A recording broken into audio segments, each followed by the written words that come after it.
네, 안녕하십니까. 이번에는 그 사법 개혁과 관련해서 사법 리스크가 사법 개혁의 원인이다.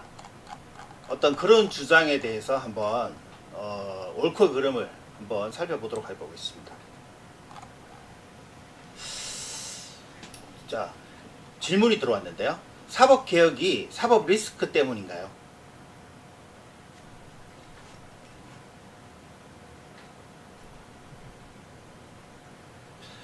대통령의 사법 리스크를 드러내기 위하여 현재 사법 개혁이 나섰다고 하는데 검색해 봤더니 전혀 가능성이 없는 말은 아닌 것 같음. 사법 개혁과 사법 리스크를 어떻게 이해해야 하나요? 간단하게 설명해 주세요. 이런 질문이 들어왔습니다.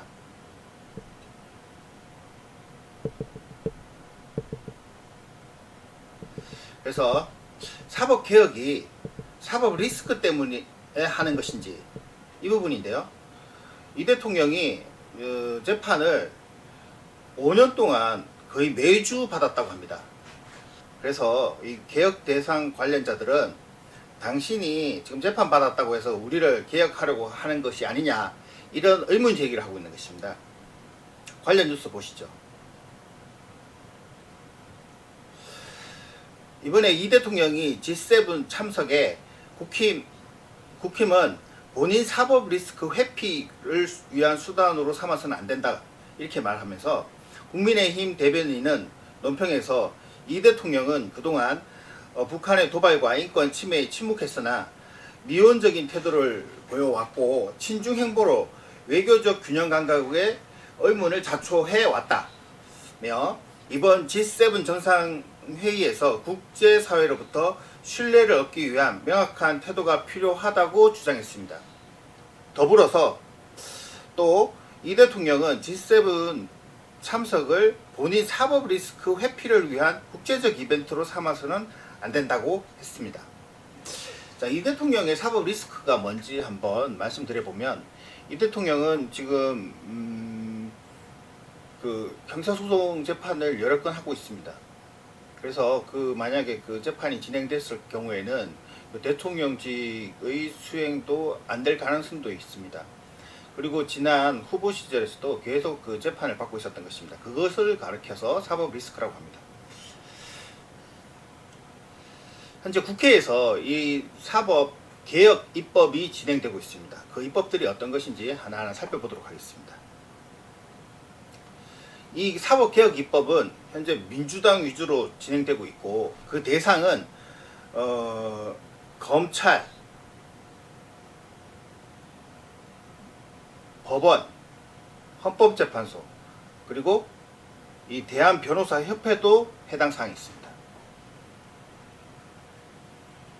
제일 먼저 검찰을 보면 그 검찰청법 37조에 검사는 탄핵이나 금고 이상의 형을 선고받은 경우를 제외하고는 파면되지 아니한다, 이렇게 규정되어 있습니다. 그래서 현행법상은 검사는 해임, 면직, 정직, 감봉, 견책 등 파면을 제외한 5가지 징계만 받습니다. 그리고 검사 징계권은 또 검찰총장만 가지고 있습니다.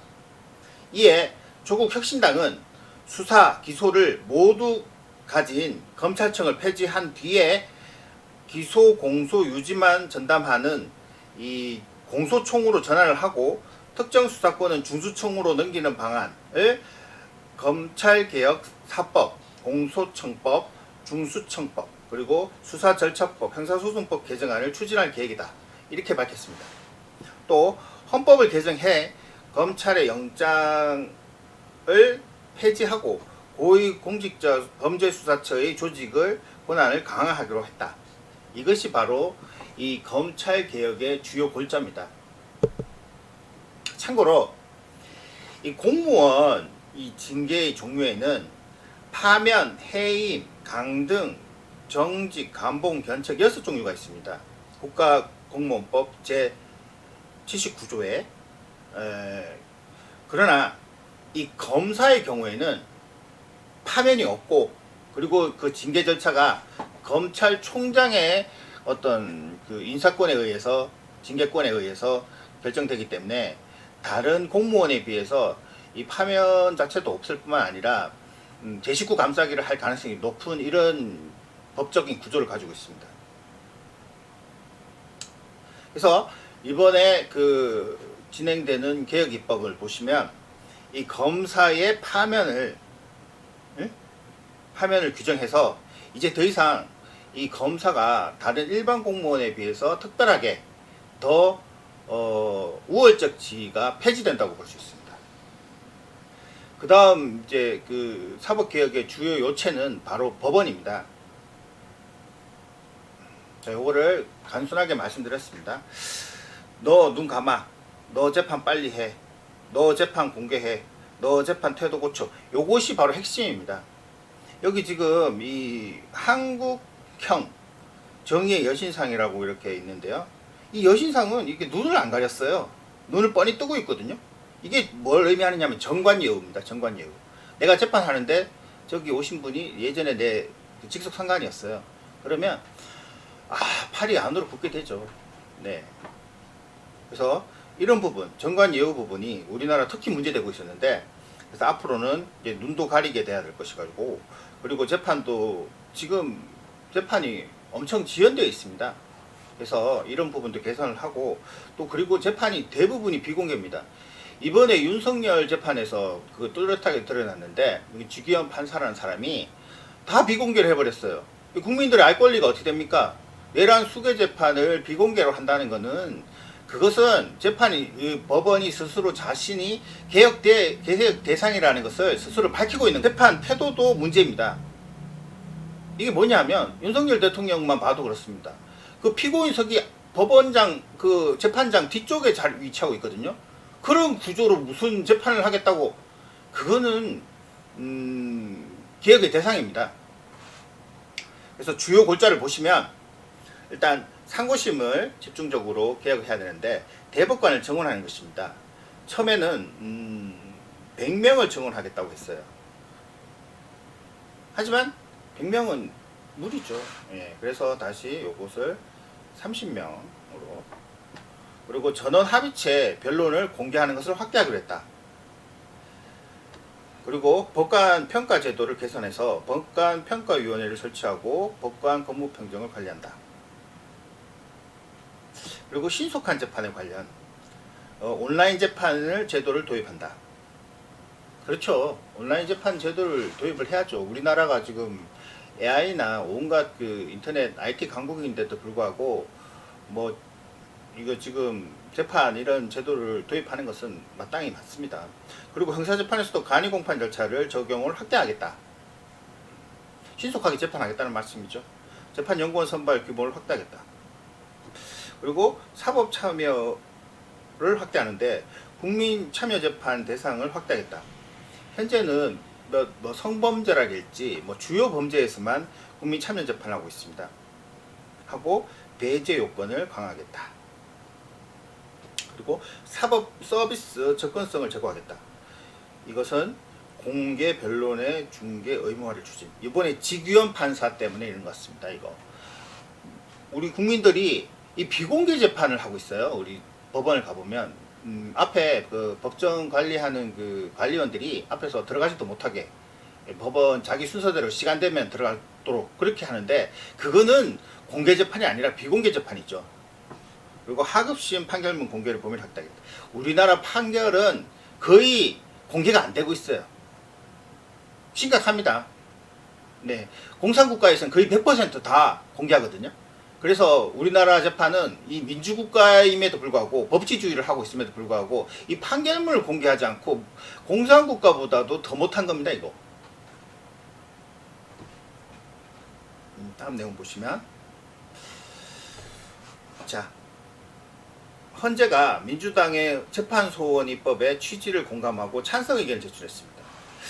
자, 우리 여기 지금 법원에서 이 지금 금방 법원의 재판에 대해서도 또 말씀드렸지만, 민주당이 검찰도 개혁하려고 하고 법원도 개혁하려고 합니다. 하지만 헌법재판소에 대해서는 아주 온화하고 선물 같은 그런 입법을 하고 있는데요. 그 입법은 바로 재판 소원 제도라는 것입니다. 재판 소원 제도가 뭔지 한번 살펴보도록 하겠습니다. 재판 소원이란 재판 소원의 이제 제도, 법원 판결은 헌법 소원 심판 대상을 포함시키자는 것입니다. 현재 최종심인 대법원의 3심에서 패소해도 헌법재판소 헌법소원이라는 형태로 불복하는 것을 말합니다. 그래서 판결이 확정된 이후라도 당사자가 헌법소원의 형태로 불복할 수 있는 길이 열리기 때문에 법조계에서 사실상 사심제도를 받아들이는 것입니다. 이번에 우리 그 내란의 이런 계엄 사태를 겪고 난 다음에 이 확연히 드러난 것이 헌법재판소는 우리 이 정치 판단을 하기 때문에 아주 정치적으로 민감합니다. 이것을 어떻게 판단해야 될지 아주 명확하게 내렸어요. 그래서 윤석열을 탄핵시켰죠. 하지만 이 대법원은 이 상황을 제대로 보지 못하고 윤석열을 구속 취소를 시켜줘가지고 밖에 나오게 한다거나 일반 사회에 또 그럴 뿐만 아니라 오히려 그 대선 후보였던 이재명 대통령을 무슨 후보직 자퇴를 시키려고 재판을 이상한 쪽으로 했어요. 전혀 감각이 없어요. 대법원이나 이 법원 쪽이. 그래서 결국에는 이 우리 헌법을 지키기 위해서, 법률을 지키기 위해서는 헌법재판소가 최후의 보루다, 이런 확신을 국민들에게 보여준 계기가 됐습니다. 그래서 예전에는 이 헌법 소원 제도가 줄기찬 주장이 있었지만 그것이 받아들여지지 않았는데, 현재는 이것이 어떤 강한 호응을 얻게 되는 이런 상황이 되었습니다. 헌법재판소 일부 개정안을 보시면 현행법은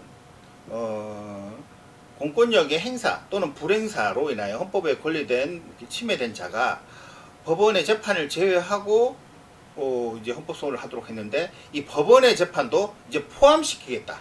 이것이 바로 주요 골자입니다. 자, 그 국민의힘 쪽에서 말하듯이 이번에 그 사법개혁은 단순히 이재명 대통령의 형사재판들을 다 저지하기 위해서 이재명 대통령의 사법 리스크를 차단하고 배제하기 위해서 진행되고 있는 어떤 그런 방탄 입법이다, 이런 주장을 하고 있습니다. 근데 여기 뜻밖의 입법이 또 있어요, 뒤에. 그것이 바로 뭐냐, 이 변호사법을 개정하겠다는 것입니다. 민주당에서 변호사 징계법을 공약했습니다. 현행 이제 변호사 징계는 대한변협이라는 이익단체에서 하고 있는데, 이것을 법무부 산하로 독립위원회를 설치해서 하겠다는 것입니다.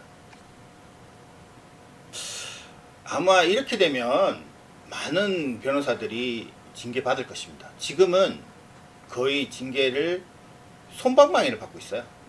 팔이 안으로 굽게 되죠. 나 한번 걸려들 때 너도 한번 봐주고, 이런 유의 어떤 행태를 보이고 있는데, 만약 독립위원회가 설치된다면 이 부분은 아주 객관적으로 처벌될 가능성이 있습니다. 그리고 또 하나, 민주당에서 로또법을 다시 재추진하고 있습니다. 이 로또법이라는 게 변호사법 23조의 1항에 변호사 광고에 관련해서 이 온라인 플랫폼을 기재하는 이런 규정을 첨가하는 것입니다. 온라인 플랫폼이 지금 그걸 잠깐 설명드리면, 이 변호사 광고가 옛날에는 신문 광고나 이런 광고를 했었는데, 법률신문에 100만원짜리 광고에도 별 효과 없어요. 하지만 이 온라인 플랫폼에 광고하는 것들은 아주 강력한 효과를 보입니다. 대표적인 온라인 플랫폼이 바로 로톡이라는 겁니다. 이 로톡으로 먹고 사는 변호사들이 꽤 많습니다. 그래서 변협에서 이를 단속하기 위해서 이 로톡에 가입했던 변호사들을 징계했는데, 결국에는 변협이 졌고, 그리고 그 징계됐던 그 변호사들은 법무부에 의해서 징계가 다 이제 취소된 걸로 알고 있는데, 그래서 이 입법도 무난하게 진행될 것 같습니다. 벌써 이 결과가 나왔습니다. 로또하고 이 변협의 소송 결과전에서 진 걸로 알고 있습니다. 그래서 이 변호사 입장에서는 이 변호사인데요. 이 무한 광고 시대가 열렸고 또 한편으로는 이 지금 변협이라는 자기 어떤 안쪽에서 이 징계 절차가 진행되다가 이제는 독립된 기관에서 징계 절차가 진행돼서 양쪽으로 큰 위험에 처해졌습니다. 이 변호사들이. 그래서 변호사 숫자가 거의 지금 4만 명을 초과해서 5만 명에 돌파하고 있고, 또 이 무한 광고, 또 그 외부의 독립적인 데서 징계까지 진행된다면 많은 변호사들이 더 무한 광고로 내몰릴 가능성이 있습니다. 이 온라인 플랫폼이 얼마나 무서운지 말씀드리면, 일단 이 온라인 플랫폼에서는 많은 변호사들이 무한 경쟁을 하게 되어 있습니다. 그래서 그 의뢰인들이 그분들을 이제 이 화면에서 경쟁을 하고 비교를 하기 때문에 곧바로 드러나게 됩니다. 단가라든지 이런 것들이. 그래서 결국에는 변호사들이 단가 후려치기 이런 것을 하게 되고, 결국 그렇게 단가를 후려치고 불성실 변론을 하게 되면 독립위원회에서 다시 징계를 받아가지고 옷을 벗게 되는 이런 상황이 아주 부지기수로 발생할 가능성이 있기 때문에 변호사 입장에서는 이 개혁 입법에 아주 어려운 처지에 지금 놓여졌다고 볼 수 있습니다. 자, 오늘 준비한 내용 여기까지고, 다음에 더 좋은 내용으로 만나 뵙도록 하겠습니다. 감사합니다.